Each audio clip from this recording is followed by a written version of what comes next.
Hello बच्चों, welcome back to the channel. Today we will do most important previous year questions of some applications of trigonometry, जो कि आपका chapter height and distance है, उसके 15 very important questions आज हम करेंगे, जिसमें कुछ तो सिंपल भी होंगे, सिंपल मतलब ट्रिकी तो होंगे, बट उनकी कैलकुलेशन थोड़ी इजी होगी और आपको सिर्फ बस ये समझना होगा कि इन क्वेश्चंस को कैसे करते हैं। बट इस तरीके के सिंपल क्वेश्चन होंगे, बट काफी सारे क्वेश्चन इसमें ऐसे हैं, नियर अबाउट 10 क्वेश्चंस मैंने इसमें बहुत हाई क्वालिटी के डाले हुए हैं, बहुत हाई ऑर्डर के डाले हुए हैं, जैसे आपके एग्जामिनेशन में 4 मार्क्स के क्वेश्चन 5 मार्क्स वाले पार्ट आते हैं, ठीक है, जिसमें आपके असर्शन रीजन भी इंक्लूडेड है और केस स्टडी भी मैंने इसमें इंक्लूड की है। फर्स्ट क्वेश्चन कर लेते हैं। ये कुछ क्वेश्चन जो है थोड़े सिंपल से हैं, देख लेते हैं क्वेश्चन को अंडरस्टैंड कैसे करना है और किस तरीके से क्वेश्चन को ट्रिकी मतलब ट्रिकी वे में नहीं करना, तो पूरा ही है, बट हमें कैसे ट्रिक का पता चलेगा कि कैसे हम क्वेश्चन को अंडरस्टैंड कर सकते हैं। First one is a peacock is sitting on the top of a tree. एक ट्री मान लेंगे, ठीक है, उसके ऊपर एक पिकॉक जो है it is sitting on the top of a tree of height 10 metre, ठीक है, 10 मीटर की हाइट पर वो बैठा हुआ है। And observes a snake moving on the ground. उसने एक स्नेक को ऑब्जर्व किया कि जो ग्राउंड पे मूव कर रहा है। If the snake is 10√3 metre away from the base of the tree, ठीक है, बेस से कितना दूर है वो 10√3 मीटर अवे है। Then the angle of depression of the snake from the eye of the peacock is. Depression और angle का मतलब क्या होता है बच्चों, देखो ये होता है एंगल ऑफ डिप्रेशन होता है ये, ठीक है। तो जब भी आपको किसी का एंगल ऑफ डिप्रेशन फाइंड करना होता है, इसका मतलब आपको स्नेक का एलिवेशन फाइंड करना है, क्योंकि ये ऑल्टरनेट एंगल सेम होते हैं। That means you have to find this angle. तो जो ये एंगल आएगा वो स्नेक के लिए, वो पिकॉक के लिए डिप्रेशन होता है। डिप्रेशन का मतलब देखो क्या होता है, जो नीचे की तरफ देखा तो यहाँ से स्ट्रेट लाइन से जो एंगल बना वो डिप्रेशन होता है, और जो हमने नीचे के साइड से ऊपर देखा, यहाँ से ऐसे देख रहे हैं ऊपर की तरफ देख रहे हैं, तो ये एलिवेशन कहलाता है। तो आपको सिंपल फिगर का पता चल गया भाई, ये ट्री हमने मान लिया, ठीक है, डिस्टेंस हमें पता चल गया, ये स्नेक के लिए एस मान लिया, ट्री का बेस यहाँ पर क्यू मान लिया। अब यहाँ पर आपको क्या सिंपल आपको परपेंडिकुलर मिल गया, और यहाँ पर आपको क्या मिल गया, बेस मिल गया। तो परपेंडिकुलर अपॉन बेस का फॉर्मूला लगा देंगे। परपेंडिकुलर देखो इसमें क्या याद रखना है आपको, सोना चांदी तोल के पंडित बद्री प्रसाद हर हर बोले। बहुत बच्चे और तरीके से भी तैयार कर लेते हैं। तो ये परपेंडिकुलर अपॉन बेस वाला केस जो है टेन थीटा बन गया। तो यहाँ पर टेन थीटा जो आ गया आपका, perpendicular upon base, perpendicular 10 given है और बेस 10√3। यहाँ से सॉल्व कर लिया आपका, तो ये कितना आ गया आपका 1030। देखो जो आपका सॉल्व करके आया ना भाई, टेन थीटा आपका 1/√3 आया। अब आप 1/√3 को ये देखोगे कि टेन थीटा की कौन सी टर्म है, कौन सा एंगल 1/√3 देता है, तो 1030 हमें √3 देता है। तो जो ये थीटा है ना, ये 30 के बराबर हो गया। इस तरीके से हमें एंगल्स निकाल लेना है। गिवन मटेरियल आप यहाँ पर लिख लेंगे। थोड़ा सा जल्दी जल्दी करेंगे क्योंकि चैप्टर आप कर चुके हैं, केवल हमें एक रिवीजन करना है। Raju, a painter has to use a ladder to paint a high wall and ceiling. कोई राजू बंदा है जिसको जो है उसने लेडर इस तरीके से वॉल से लगाई हुई है, और उसको वॉल और क्या कहते हैं सीलिंग को पेंट करना है। When Raghu was observing Raju painting his house, Raghu जो है दूसरा बंदा है जो ऑब्जर्व कर रहा है कि हाँ भाई वो पेंट कर रहा है। he told his friend that he could calculate the height of the wall। वो कह रहा है कि मैं हाइट की जो है वॉल की जो है हाइट आपको बता सकता हूँ। रघु बोल रहा है राजू से कि जहां तुम पेंट कर रहे हो ना, उस जगह की मैं आपको हाइट बता सकता हूँ कि आप कितनी ऊंचाई पर हो, using my trigonometric knowledge, trigonometry की नॉलेज से। अब राजू ने जो है, ठीक है, दो बंदे हैं, राजू तो पेंट कर रहा है और रघु जो है उसको ऑब्जर्व कर रहा है। अब रघु कह रहा है कि भाई मैं बता दूंगा कि तुम कितनी हाइट पर हो। कैसे बताऊंगा, राजू ने जो लेडर यूज की हुई है वो 15 मीटर की यूज की हुई है, ठीक है, कितनी यूज की हुई है 15 मीटर की। That makes an angle of 60 degree with the wall. जो वॉल के साथ, ध्यान रखना, इन्होंने बोला यहीं से आपका क्वेश्चन बच्चों का हमेशा गलत होता है, वो यहाँ पर 60 डिग्री का एंगल बना देते हैं। नहीं, उसने कहा वॉल से 60 डिग्री का एंगल बना रहा है, तो ये वाला जो एंगल होगा ये यहाँ पर 60 डिग्री का एंगल है। बस इस क्वेश्चन में यही इंपॉर्टेंट बात थी, और ये 2017 का क्वेश्चन है, रिपीट होने के चांसेस होते हैं ऐसे क्वेश्चन के बहुत ज्यादा। Find the height of the wall. तो देखो इस तरीके से आपका ये लेडर आ गया, ये वॉल हो गई जिसकी हाइट हमें नहीं पता है, हमें कैलकुलेट करनी है, and this is the angle with the wall. तो ऐसे क्वेश्चन के लिए बच्चों आपको ध्यान रखना है, देखो हाइपोटेन्यूज तो ये ही रहती है। बट बेस का ध्यान रखेंगे, जिस लाइन पर एंगल पड़ा हुआ होता है that straight line is called base. बच्चे यहाँ पर इसको अभी भी हाइट कैलकुलेट कर लेते हैं या परपेंडिकुलर कैलकुलेट कर लेते हैं, तो ध्यान रखेंगे जहां पर एंगल पड़ा हुआ है दैट इज अ बेस। अब ये बेस हो गया और ये हाइपोटेन्यूज हो गया, तो बेस अपॉन हाइपोटेन्यूज जो होता है बच्चों वो cos 60 होता है, ठीक है। तो यहाँ पर cos थीटा जो हो गया वो बेस अपॉन हाइपोटेन्यूज, और cos 60 थीटा आपको कितना दे रखा है 60 डिग्री, cos 60 डिग्री ये कितना हो गया बेस अपॉन हाइपोटेन्यूज। तो जो आपको गिवन है मटेरियल वो आप रख के वैल्यूज और यहाँ से हाइट आप कैलकुलेट कर सकते हो। क्लियर है ना। बस बेसिकली जो आपको बात बतानी थी, आपको ये बतानी थी जहां एंगल पड़ा हुआ है उस लाइन को आपको बेस कंसीडर करना है। Clear. The next question is the angle of elevation of an aeroplane from a point A on the ground is 60। देखो बच्चे ये वाले जो क्वेश्चन आएंगे इनका एक ही रूल होता है भाई, एरोप्लेन को पहले एक पॉइंट पर दिखाएंगे, फिर एरोप्लेन को दूसरे पॉइंट पर दिखाएंगे, यहां से यहां तक का या तो आपको टाइम दे देंगे या फिर आपको डिस्टेंस दे देंगे, दोनों में से एक चीज देंगे, या तो टाइम देंगे या डिस्टेंस देंगे, और आपसे स्पीड कैलकुलेट करने के लिए कहेंगे। सेम क्वेश्चन देखो यहाँ पर क्या है, यहाँ पर पी पर एरोप्लेन था, अभी हम क्वेश्चन भी पढ़ेंगे उससे पहले आपको थोड़ा सा समझा दूं। पी पर आपको एक एंगल ऑफ एलिवेशन देंगे, और जब वो कुछ देर के बाद यहाँ पर पहुंच जाएगा क्यू पर, यहाँ पर भी आपको एक एंगल ऑफ एलिवेशन देंगे। क्लियर है। यानी कि आपको दो एंगल मिलेंगे, यहाँ से यहाँ तक का या तो आपको टाइम मिलेगा या फिर आपको डिस्टेंस मिलेगा, दो में से एक चीज आपको मिलेगी। क्लियर है। या तो आपको टाइम मिलेगा या फिर आपको डिस्टेंस मिलेगी, और हाइट आपको मिलेगी। क्वेश्चन में हाइट आपको मिलेगी, मतलब कुछ ना कुछ आपको ऐसा मिलेगा कि आप दूसरी चीज आप इजीली फाइंड कर पाओगे। अब क्वेश्चन को पहले एक बार रीड करना सीख लेते हैं और उसके बाद कैलकुलेशन कितनी इजी है वो देख लेते हैं। तो the angle of elevation of an aeroplane from point A on the ground is 60 degree. पहले तो एंगल ऑफ एलिवेशन देखो यहाँ पर कितने दे रखे हैं 60 डिग्री। ये किसकी दे रखी है, ये जब वो पी पॉइंट पर था तो ए से उसकी एलिवेशन आपको दे रखी है, और यहाँ पर ये बच्चों इसकी हाइट हो गई, ठीक है, कि इतनी ऊंचाई पर वो उड़ रहा है, तो ये एंगल जो है आपका 60 डिग्री इन्होंने दे दिया। कुछ देर के बाद वो बोल रहे हैं कि 30 सेकंड के बाद, ठीक है, आगे after a flight of 30 second the angle of elevation changes to 30। भाई 30 सेकंड के बाद वो कुछ दूरी पर तो जाएगा, तो वो पी से लेकर क्यू पॉइंट पर चला गया 30 सेकंड के बाद, और अब एंगल ऑफ एलिवेशन जैसे जैसे दूर रहता है तो एंगल जो है चेंज होता रहता है, ठीक है। तो ये एंगल ऑफ एलिवेशन अब कितना हो गया 30 डिग्री। हाइट तो अभी भी उतनी रही, क्योंकि इन्होंने ये नहीं कहा है कि हाइट में कोई चेंज हुआ है, हाइट में कोई चेंज नहीं हुआ। If the plane is flying at constant height, height दे रखी है मतलब लगातार सेम हाइट पर चल रहा है, मतलब पी बी जो हाइट है आपकी पी बी यहाँ से लेकर यहाँ तक वो क्यू सी के बराबर है। क्लियर है। Find the speed of the aeroplane, aeroplane की स्पीड चाहिए। तो बहुत सिंपल क्वेश्चन है, अभी तक केवल हमने ये समझा है जो जो दिया हुआ है। अब स्पीड के लिए देखो आपको क्या क्या चाहिए। स्पीड क्या होता है, स्पीड होता है डिस्टेंस अपॉन टाइम। टाइम आपको गिवन है 30 सेकेंड, टाइम आपको गिवन है 30 सेकेंड, तो बहुत सिंपल सी बात है, आपको डिस्टेंस चाहिए। और कौन सा डिस्टेंस चाहिए भाई, पी से लेकर क्यू तक जो वो चला है मुझे वो डिस्टेंस चाहिए कि 30 सेकेंड में वो इतना चल पाया है। तो बहुत इजी क्वेश्चन है, बहुत इजी। देखो सबसे पहले इस वाले ट्राइंगल से, इस वाले ट्राइंगल से, ये जो ट्राइंगल है इससे आप ये निकाल पाओगे। क्लियर। इससे आप फिर जो ये बड़ा ट्राइंगल गिवन है, बड़ा ट्राइंगल गिवन है, उससे आप एसी फाइंड कर पाओगे।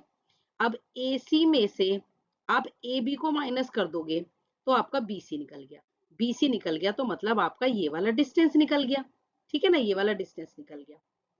क्लियर है। तो हम फिर से एक बार बात कर लेते हैं। सबसे पहले हम AB निकालने की कोशिश करेंगे। भाई AB के लिए हमारे पास एक ट्राइंगल है, फिर हम AC निकालने की कोशिश करेंगे। भाई AC के लिए भी हमारे पास एक ट्राइंगल है, AC के लिए भी हमारे पास ट्राइंगल है, तो AC निकालकर उसमें से AB को आप माइनस कर दोगे, आपका BC निकल गया, ठीक है, आपका BC निकल गया। अब इसके लिए चलो पहले ट्राइंगल में आ जाते हैं, सिंपल से ABP में, यानी कि इस वाले ट्राइंगल, इस वाले ट्राइंगल में आपका ये आ गया आपका परपेंडिकुलर अपॉन बेस, ठीक है, यानी कि BP upon AB। Perpendicular upon base, perpendicular यानी कि हाइट आपको गिवन है, और ये होता है 1060, मतलब 10 theta is perpendicular upon base. तो 1060 की वैल्यू लगा दी क्योंकि 60 डिग्री हमें गिवन है, दोनों बाहर 10 का ही काम कर लेंगे, ठीक है। 1060 हमें गिवन है, 1060 की वैल्यू हमें पता है, तो यहाँ से आप ए भी निकाल पाए बहुत इजीली, ठीक है। 1060 is equal to perpendicular upon base, perpendicular आपको गिवन है, 1060 की वैल्यू भी आपको पता है, इससे आप ए बी निकाल पाओगे, ये निकाल लिया आपने। क्लियर है? इसी तरीके से आप इस वाले बड़े वाले ट्राइंगल में आ जाओ, फिर से परपेंडिकुलर अपॉन बेस लगा दो, और एंगल इस बार कितना है 1030, तो फिर से परपेंडिकुलर अपॉन बेस निकाल दिया, एंगल है 1030, फिर से हमने ए सी निकाल दिया। अब की बार हमारा ए सी भी सॉल्व होके आ गया, ए सी आ गया हमारा इतना, ठीक है, ये आ गया आपका 2। अब ए सी आपको पता है और ए बी आपको पता है, तो इसका मतलब आप बी सी निकाल पाओगे। तो यहाँ से हमने बी सी निकाल लिया, ठीक है, बी सी निकाल लिया, ये आ गया A C minus A B, B C आ गया इतना। अब जितना बी सी है उतना ही तो पी क्यू भी है, उतना ही पी क्यू होगा, ठीक है। तो यहाँ से आपका पी क्यू डिस्टेंस निकल गया। तो एरोप्लेन का अब आपको डिस्टेंस भी पता है, स्पीड भी पता है, आपने दोनों को अपॉन में रख के आपने निकाल लिया कि कितनी स्पीड हो गई, ठीक है, डिस्टेंस और टाइम को लिख के, ठीक है, डिस्टेंस और टाइम को अपॉन रख के आपने स्पीड इजीली फाइंड आउट कर ली। Fine. Moving on to our next question, a boy standing on a horizontal plane, मतलब एक बच्चा जो है एक हॉरिजॉन्टल प्लेन पर यहाँ पर खड़ा हुआ है। हमने बी मान लिया है बॉय को कि भाई ये एक हॉरिजॉन्टल प्लेन पर खड़ा हुआ है। finds a bird flying at a distance of 100 meter from him at an elevation of 30 degree. वो क्या कह रहा है, उसने एक बर्ड को देखा, ठीक है, यहाँ पर हम क्या मान लेते हैं, बर्ड को देखा, और वो बर्ड कितने डिस्टेंस पर है, 100 मीटर के डिस्टेंस पर है। और जब वो बर्ड को ऊपर की तरफ देख रहा है तो जो एंगल बना हुआ है, ठीक है, ये जो एंगल बना हुआ है ये कितना बना हुआ है बच्चों, 30 डिग्री का एलिवेशन बना हुआ है। इतनी बात समझ में आ गई। अब ये बोल रहे हैं a girl standing on the roof of a 20 metre high building. अब वहीं पर एक गर्ल भी खड़ी हुई है जो 20 मीटर हाई बिल्डिंग पर खड़ी हुई है, ठीक है, बॉय यहाँ पर है। अभी गर्ल देखते हैं किस साइड है, ऑपोजिट साइड है या सेम साइड है, थोड़ा सा वो भी देखना होता है ना। तो पहले अभी आगे पढ़ के देखते हैं। A girl standing on the roof of a 20 metre high building, girl जो खड़ी है बेसिकली अभी हमें क्या पता चला है, एक बिल्डिंग पर खड़ी है। वो जो बिल्डिंग है, she is standing on a building which is 20 metre high. Building कितनी मीटर हाई है, 20 मीटर, मतलब कि बिल्डिंग का डिस्टेंस दिया हुआ है। किसका दिया हुआ है, बिल्डिंग का distance. Finds the elevation of the same bird to be 45। उसने क्या देखा, जब वो बर्ड को देखती है तो अब एंगल कितना बना रही है, 45, उसके हिसाब से एंगल ऑफ एलिवेशन कितना बन रहा है, 45, मतलब बॉय के हिसाब से 30 डिग्री का एलिवेशन बन रहा है और गर्ल के हिसाब से 45 डिग्री का एलिवेशन बन रहा है। The boy and the girl are on the opposite side of the bird. जो गर्ल और बॉय है, बॉय मान ले यहाँ पर बर्ड है, तो बॉय इस साइड अगर है तो गर्ल फिर इस साइड है, और वो एक बिल्डिंग के ऊपर है, ठीक है, एक बिल्डिंग के ऊपर है। तो इस तरीके से आपके यहाँ पर एक फिगर तैयार हो जाती है, ठीक है, ये यहाँ पर हो गया, ठीक है, और ये हो गया हॉरिजॉन्टल प्लेन, ठीक है। थोड़ा सा फिगर आप देख लेना, मैं साइड में फिगर जो बना रखी है, ठीक है, इसको मैं थोड़ा सा ऊपर वाली लाइन को इरेज कर देती हूँ यहाँ पर। तो बॉय से जो एलिवेशन बना वो 30 डिग्री का बन रहा है। अब जो गर्ल बना रही है इस बर्ड के लिए एलिवेशन, ठीक है, जो गर्ल बना रही है, ठीक है, गर्ल कितना बना रही है, गर्ल बना रही है 45 डिग्री का, ठीक है, 45 डिग्री का एलिवेशन। इस तरीके से आपका क्वेश्चन रहेगा। और हम यहाँ पर मान लेते हैं कि बर्ड जो है वो ग्राउंड से इतने डिस्टेंस पर है जिसका अभी हमें नहीं पता है। तो इस तरीके से आपकी एक फिगर रेडी हो जाएगी। यहाँ पर बिल्डिंग का जो आपको डिस्टेंस दिया हुआ है वो 20 मीटर दे रखा है। इतनी बात समझ में आ गई। तो इस तरीके से आपको समझ के पहले पिक्चर ड्रॉ कर लेनी है। बेसिकली हमेशा ध्यान रखना है कि बर्ड के ऑपोजिट साइड है दोनों या फिर बर्ड के सेम साइड है।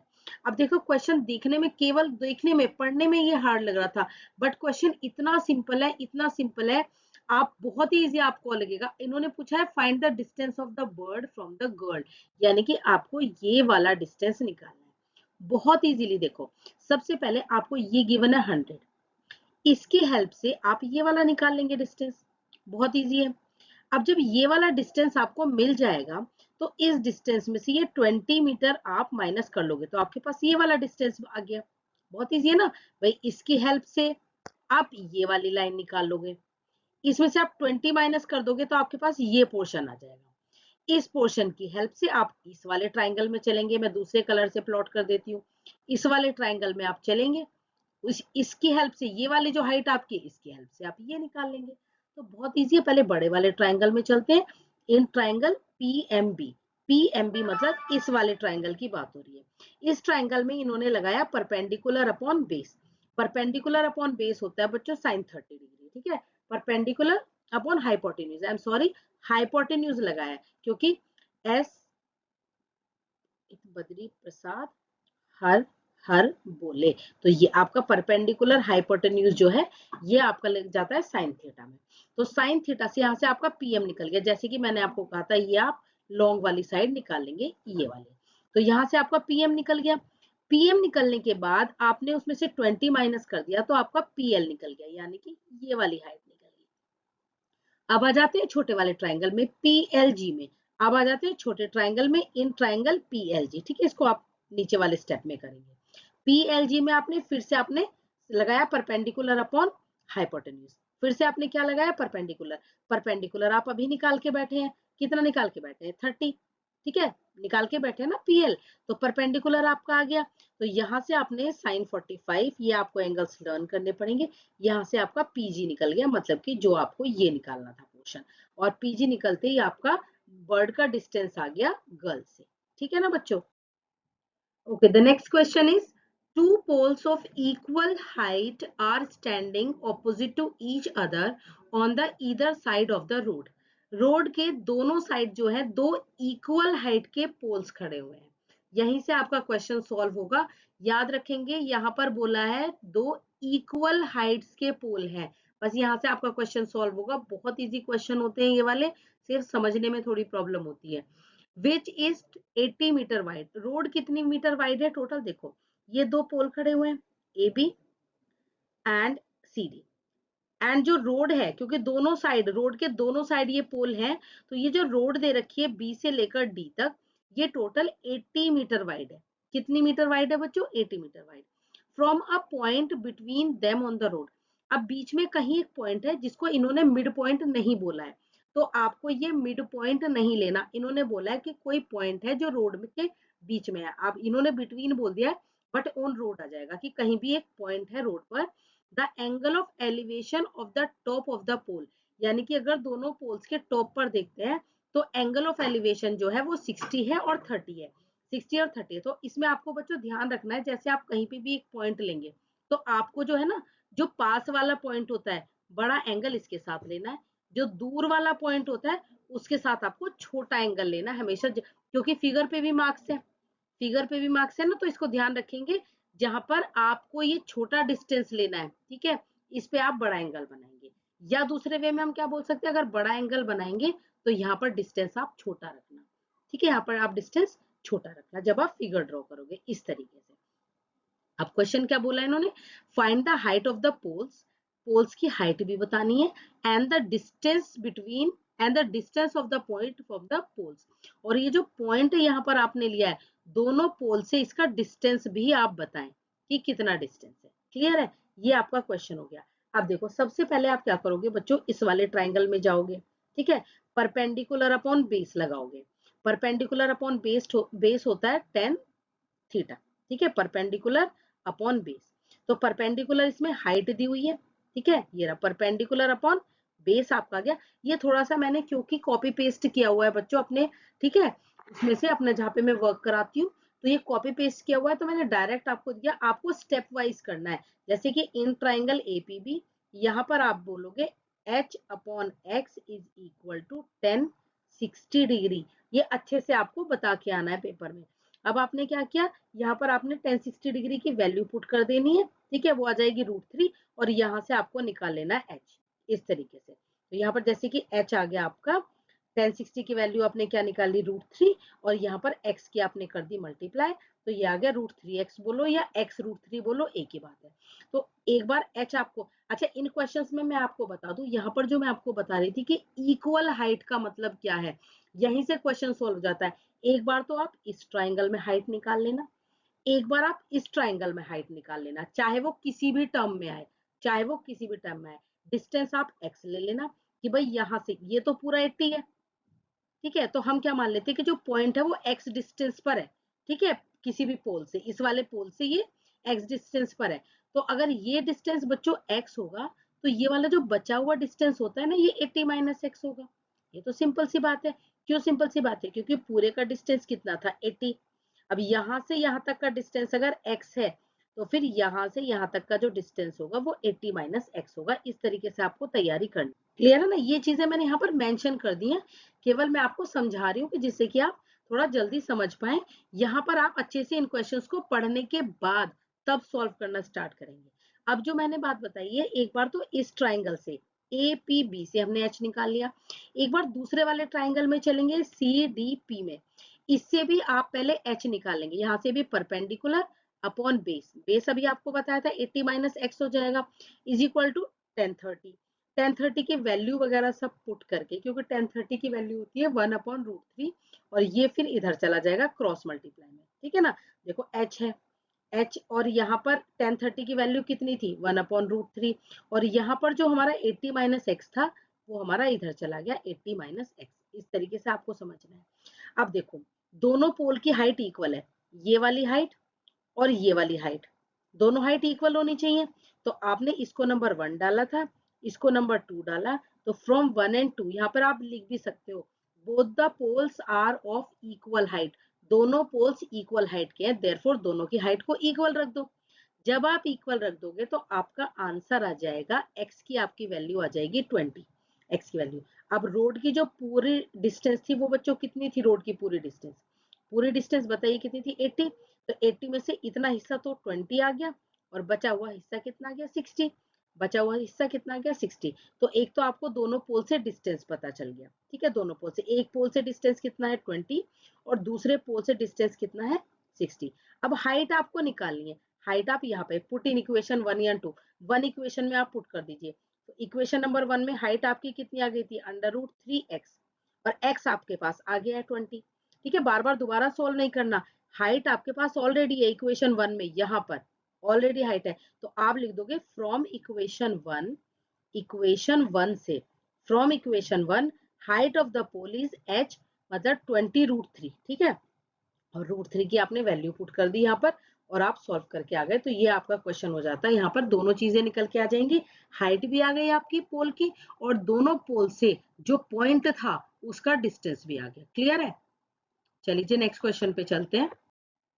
A man in a boat rowing away from a lighthouse 100 meter in height takes 2 minutes to change the angle of elevation of the top of the lighthouse from 60 to 30 degree. Find the speed of the boat in meters per second. ये बात की बात है, पहले question को समझ लेते हैं। एक मैन जो है वो बोट को रो कर रहा है, ठीक है, बोट चला रहा है, और किस डायरेक्शन में चला रहा है? Away from the light house, जो लाइट हाउस 100 मीटर हाई है। ठीक है, तो एक लाइट हाउस है जो 100 मीटर हाई है, एक मैन जो है इसे अवे फ्रॉम द, ठीक है, पोल रो कर रहा है बोट को, और वो एंगल ऑफ एलिवेशन चेंज करता है फ्रॉम 62 डिग्री, मतलब कुछ डिस्टेंस पे अगर एंगल ऑफ एलिवेशन 60 डिग्री हुआ, तो जैसे जैसे दूर जा रहा है, तो मैंने बताया था ज्यादा डिस्टेंस होगा तो एंगल ऑफ एलिवेशन कम होता रहता है। तो एंगल ऑफ एलिवेशन यहाँ पर कितना हो गया? 30 डिग्री। क्लियर है? यहाँ से, क्योंकि वो इस डायरेक्शन में मूव कर रहा है।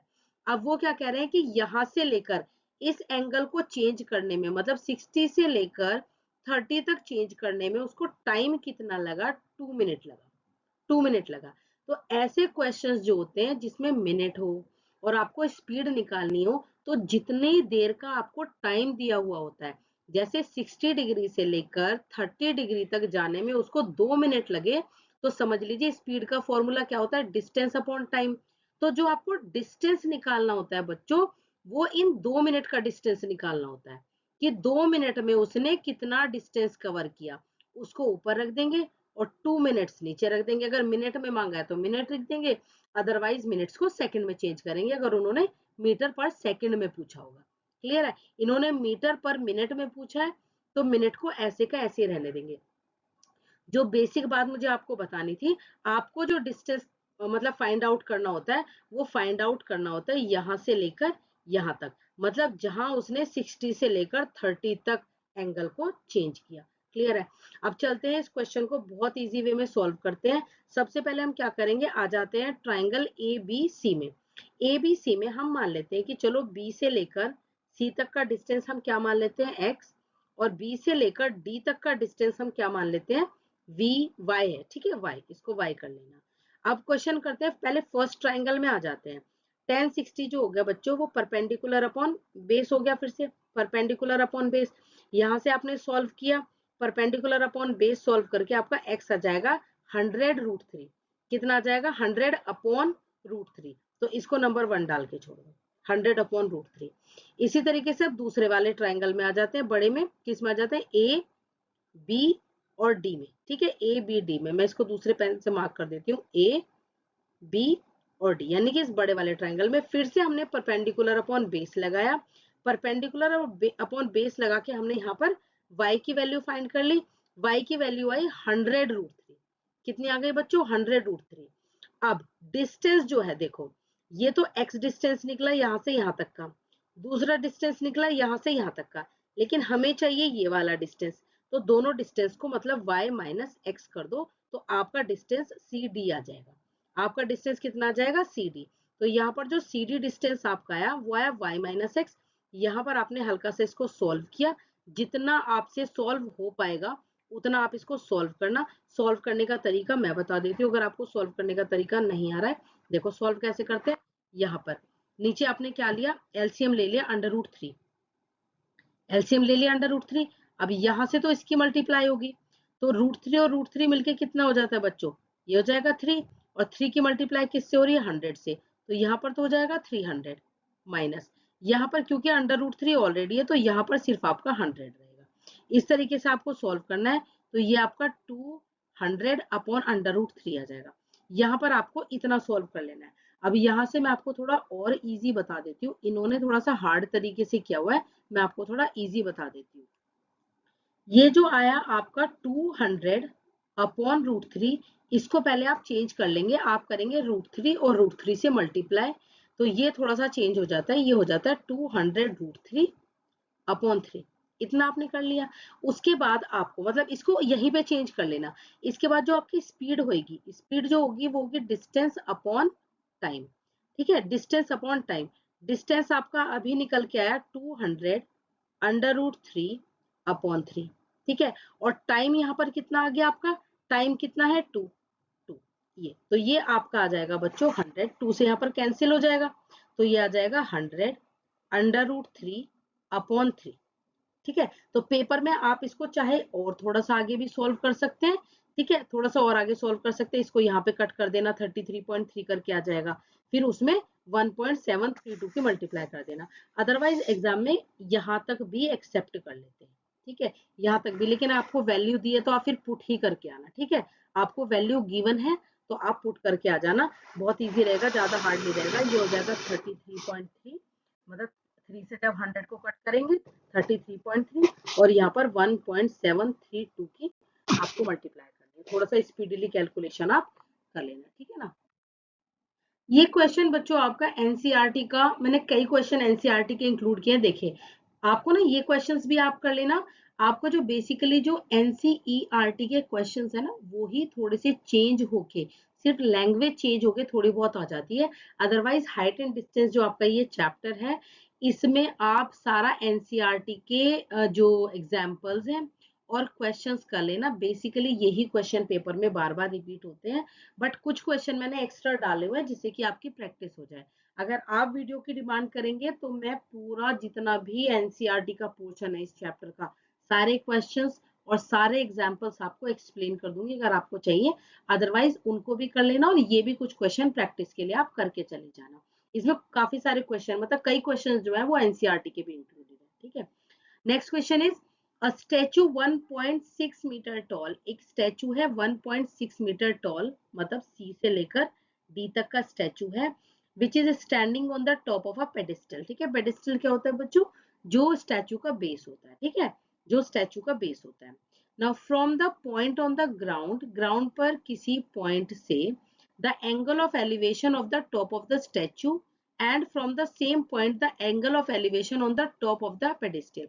वो कह रहे हैं इसी पॉइंट से स्टैचू के टॉप का एंगल दे दिया है हमने 60 डिग्री, और पेडेस्ट्रियल के टॉप का हमने एंगल दे दिया है 45 डिग्री। दोनों का हमने आपको एंगल दे दिया है कि अगर हम यहाँ से ऑब्जर्व करते हैं तो दोनों स्टैचू के टॉप पर, और या स्टैचू का बेस भी लिखा सकता है पेपर में, या पेडेस्ट्रियल का टॉप आ सकता है, दोनों चीज आ सकती है। ठीक है, जैसे स्टैचू है, तो उसका बेस भी आ सकता है या फिर पेडेस्टल का टॉप भी आ सकता है, तो वो कोई सी भी लैंग्वेज आ सकती है पेपर में। दोनों का एंगल दे दिया है। Find the height of the pedestal, यानी कि आपको इसकी हाइट निकालिए। इस क्वेश्चन को मैं आपको सॉल्व करा देती हूँ। सबसे पहले आप आ जाएंगे छोटे वाले ट्राइंगल में, सबसे पहले स्मॉल ट्राइंगल में आएंगे। तो सबसे पहले इन ट्राइंगल आ जाते हैं, in triangle A B C, A B C. A B C triangle में देखिए परपेंडिकुलर अपॉन बेस ले लेते हैं, ठीक है, परपेंडिकुलर अपॉन बेस, यानी कि B C upon A B is equal to आपका आ जाएगा 1045 डिग्री। 1045। अब ना तो आपको यहाँ ए बी पता है और ना आपको यहाँ बी सी पता है, लेकिन आपको एक बात पता है कि B C upon A B is equal to 1045 होता है बच्चों 1। तो इससे हमें क्या समझ में आ रही है बात कि B C and A B जो है वो इक्वल हुए, क्योंकि 1045 1 होता है। इसको यहाँ पर लेके चले गए तो बी सी और ए बी ये इक्वल आ गया, इसको नंबर 1 डाल के आपको छोड़ देना है, ठीक है, इसको नंबर 1 आपको लीव कर देना है। अब आ जाते हैं इन ट्राइंगल, बड़े वाले ट्राइंगल में आ जाते हैं, ठीक है, in triangle A B D.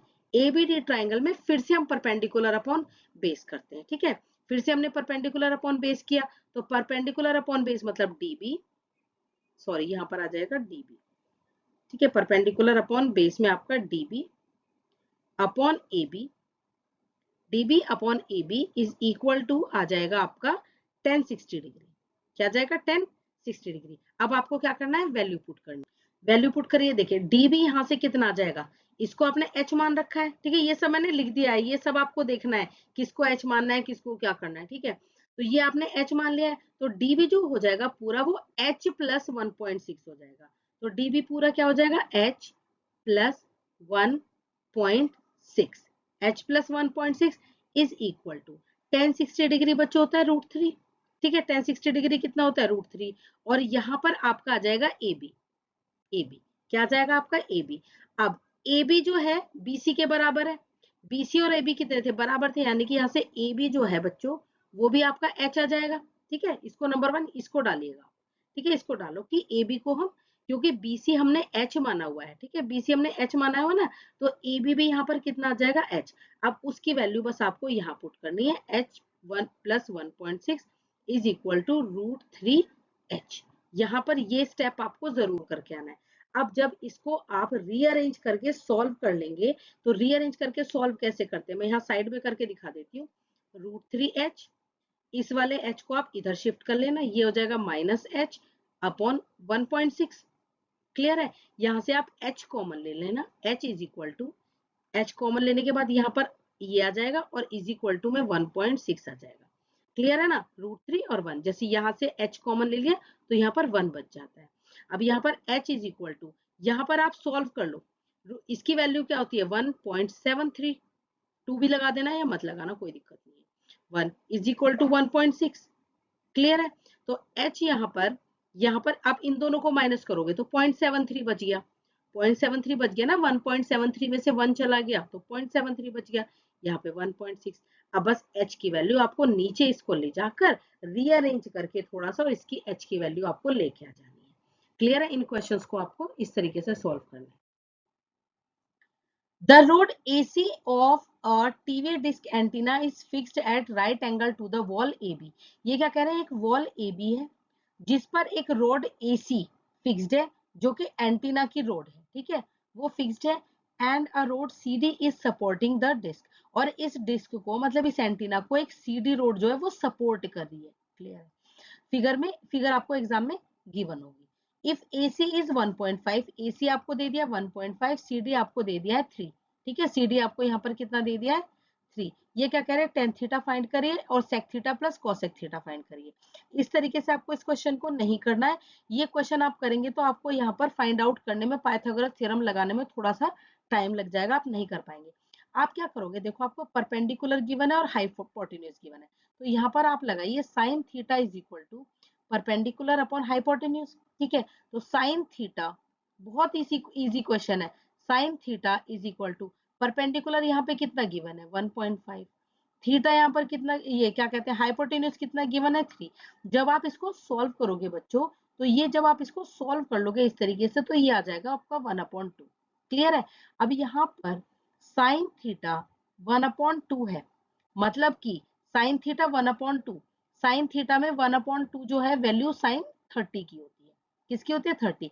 तो इसका मतलब थीटा यहाँ से कितना आ गया बच्चों? 30 डिग्री। जैसे ही आपका थीटा आ जाता है 30 डिग्री, बस अब आप इसमें अगर टेन थीटा पूछा है तो आप टेन 30 डिग्री पुट कर दो। आपसे ये पूछे तो इनमें 30 डिग्री पुट करके वैल्यूज तो आपको पता है ना भाई, टेन थीटा तो टेन यानी कि 30, थीटा हम फाइंड कर चुके हैं। तो ये टेन 30 कितना होता है? 1/√3, एक वैल्यू ये आ गई। इसी तरीके से sec theta plus cosec theta में आपको थीटा पुट करना है, इतना तो आपने अभी तैयारी की हुई है अपनी। ठीक है, थीटा पुट कर लीजिए 30 और वैल्यू पुट करके आपका आंसर आ जाएगा। तो इस तरीके से क्वेश्चन को आपको इनको सॉल्व करना है। The next question is the shadow of a tower standing on a level ground is found to be 40 meter longer when the sun's altitude is 30 degree than when it is 60 degree. ऐसे question बच्चों बहुत important है exam के लिए, बहुत बार exam में आते हैं। इन क्वेश्चंस में क्या दिया हुआ है? एक बार तो सन का एंगल दिया हुआ होता है एल्टीट्यूड का 60 और एक बार मतलब कोई दूसरा छोटा एंगल दिया हुआ होता है, मतलब दो डिफरेंट एंगल दिए होते हैं।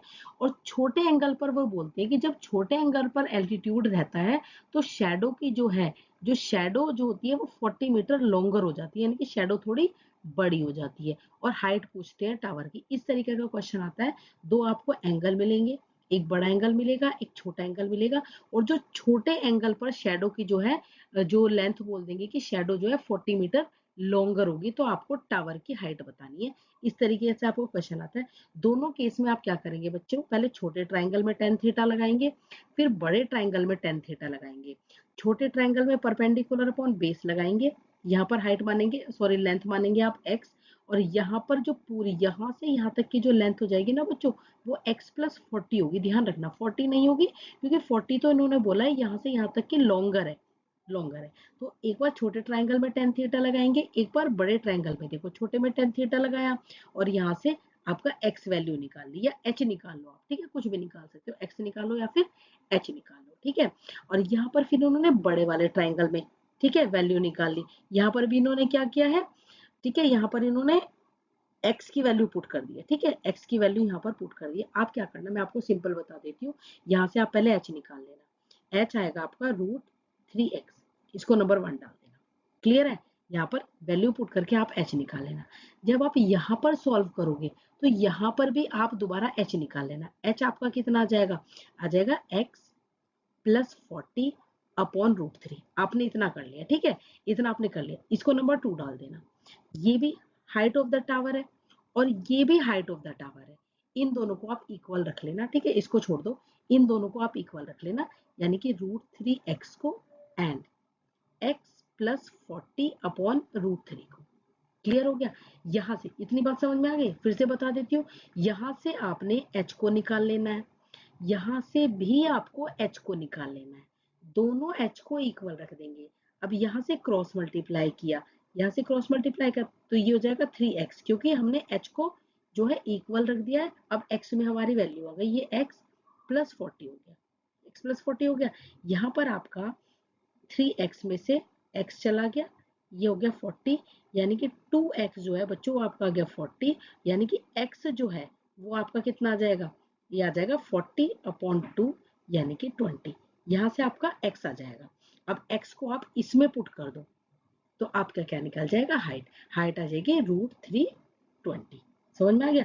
यहाँ पर आप √3 की वैल्यू पुट कर दो। अगर आपको एग्जाम में दी हुई है, नहीं भी दी हुई है और आपके पास टाइम है तो आप पुट करके इसको फाइनल आंसर लेके आना। इन क्वेश्चंस में इस तरीके से आपको सॉल्व करके लेके आना।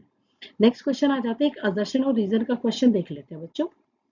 क्वेश्चन जो इन्होंने असर्शन दिया हुआ है, इन्होंने बोला एक लैडर है लीनिंग अगेंस्ट अ वॉल। एक लैडर है जो वॉल के अगेंस्ट, ये वॉल हो गई, वॉल के अगेंस्ट लीन कर रही है, stand at a horizontal distance of 6 metre from the wall.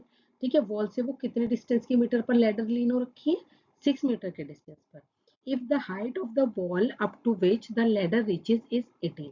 अब ये क्या कह रहे हैं? जहां तक लैडर जो है रीच कर रही है वो हाइट कितनी है? 8 मीटर है।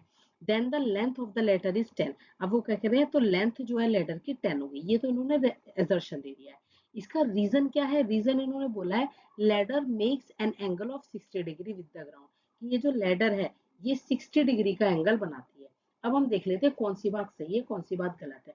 इसमें आप पाइथागोरस थ्योरम लगा देना आराम से। जब आप पाइथागोरस थ्योरम यहाँ पर फिल करोगे तो करने के बाद आपका 10 आ जाएगा AC, यानी ये असर्शन तो इनकी बात सही है, असर्शन तो ठीक है, ठीक है कि लैडर की जो लेंथ है वो 10 आ गई। अब देखते हैं कि क्या एंगल वाली बात इनकी ठीक है। अब एंगल में देख लेते हैं, आप कोई भी फॉर्मूला लगा लेना, चाहे साइन थीटा का चाहे कॉस थीटा का। मान लिया साइन थीटा क्या होता है, परपेंडिकुलर, हम यहाँ पर लगा लेते हैं साइन थीटा लगा देती हूँ, ठीक है, चाहे आप टेन थीटा भी लगा सकते हो, आप कुछ भी लगा सकते हो, कोई दिक्कत नहीं। साइन थीटा जो होता है बच्चों वो क्या होता है, परपेंडिकुलर अपॉन हाइपोटेन्यूज, ठीक है। तो परपेंडिकुलर यहाँ पर कितना है 8, हाइपोटेन्यूज यहाँ पर कितना है 10। इसको जब हम सॉल्व करते हो तो ये 4/5 आ गया। तो क्या साइन 60 की वैल्यू आ रही है, क्या ये साइन 60 की वैल्यू है, नहीं है, तो इसका मतलब ये बात गलत है। इन्होंने 10 से करके दिखा दिया है। इन्होंने क्या किया हुआ है, यहाँ पर परपेंडिकुलर अपॉन बेस लगाया हुआ है, परपेंडिकुलर है 8, बेस है 6। जब इसका सॉल्व किया तो ये 4/3 आ रहा है इनका। तो क्या 1060 की वैल्यू 4/3 आ रही है, नहीं हो सकती है, ठीक है, नहीं। तो इसका मतलब एंगल किसी भी तरीके से 60 डिग्री नहीं आ रहा है। आप कुछ भी लगा लेना, चाहे आप परपेंडिकुलर अपॉन हाइपोटेन्यूज, चाहे आप बेस अपॉन हाइपोटेन्यूज, कुछ भी लगा लेना, ठीक है। तो आपका देख लेना कि थीटा आपका 60 डिग्री नहीं आ पाएगा। तो इसमें जो करेक्ट ऑप्शन है, ठीक है, असर्शन ए तो ट्रू है बट रीजन इज फॉल्स, ठीक है। तो इस तरीके से आपको करना है। यहाँ पर बच्चों आज मैंने आपको 10 क्वेश्चंस करा दिए हैं। अगर आप कहते हैं कि मैम हमें और रिक्वायरमेंट है, मुझे 25 कराने हैं, अगर आपके वीडियोस पे कमेंट आते हैं कि मैम कुछ क्वेश्चंस और करा दीजिए, तो मैं एक 15 क्वेश्चंस की और वीडियो लेके आऊंगी जिसमें मैक्सिमम क्वेश्चंस जो होंगे वो अदर देन एनसीईआरटी होंगे। अब की बार इसमें भी काफी सारे क्वेश्चन अदर देन एनसीईआरटी हैं, बट मैं कोशिश कर रही हूँ कि आपको ज्यादा से ज्यादा एनसीईआरटी से अलग क्वेश्चन दे दूं। एनसीईआरटी तो आप बच्चे करेंगे ही करेंगे, अदर क्वेश्चन दे देती हूँ, तो आप वीडियो पे कमेंट करिएगा कि मैम हमें रिक्वायरमेंट है अदर क्वेश्चन की, ठीक है बच्चों। और चैनल को आप सब्सक्राइब कर लीजिए जिससे कि आगे आने वाली वीडियोस को आपको नोटिफिकेशन मिलते रहे। अब नेक्स्ट जो होगा एक वीडियो होगी जो मैं इसी की डालने वाली हूँ, अगर आप डिमांड करते हैं। अदरवाइज मैं सारे चैप्टर्स की जितने भी अभी बचे हुए हैं, काफी चैप्टर्स के मैंने पीवाईक्यूज डाल दिए हैं, बाकी जो बचे हुए उन सबके मैं पीवाईक्यूज डाल रही हूँ। फिर सैंपल पेपर्स आपके अपलोड कर दूंगी जो मैंने धीरे धीरे मैं आपके रेडी कर रही हूँ, ठीक है बच्चों। Thank you so much for watching.